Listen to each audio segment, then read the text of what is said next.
ગુજરાતમાં રેવ પાર્ટીમાં પકડાયેલા વિદેશી વિદ્યાર્થીઓનો જે આખો મામલો છે, વિદ્યાર્થીઓની રેવ પાર્ટી અંગે આઈસીસીઆર મારફતે વિદેશ મંત્રાલયને જાણ કરવામાં આવી. Indian council four cultural relation વિભાગને જાણ કરવામાં આવી છે. આઈસીસીઆર મારફતે જ વિદેશી વિદ્યાર્થીઓ યુનિવર્સિટીમાં તેમને પ્રવેશ મળે છે અને વિદ્યાર્થીઓની કરતૂત અંગે તેમના દેશની એમ્બેસીને પણ જાણ કરવામાં આવશે.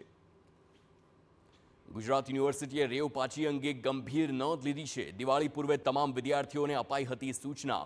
દિવાળી પાર્ટીના નામે કેટલાક વિદ્યાર્થીઓ રેવ પાર્ટીમાં પહોંચ્યા હતા. પોલીસે આ કેસમાં કાર્યવાહી કરી છે તેમ કુલપતિ જણાવે છે.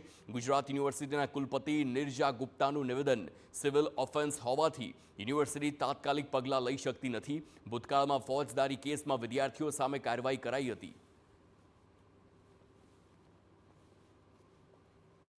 આ એક સિવિક ઓફેન્સ છે અને પોલીસે કાર્યવાહી કરી રહી છે અને કોર્ટમાં પ્રસ્તુત કર્યા છે.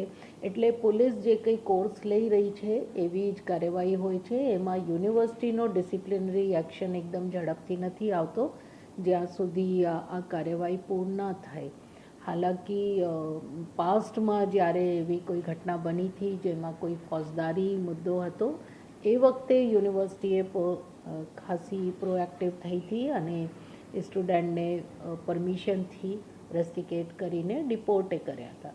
અહીંયા પણ જે બાબત જેવી રીતે બની છે એના ધ્યાનમાં રાખીને જ યુનિવર્સિટી પગલાં લેશે.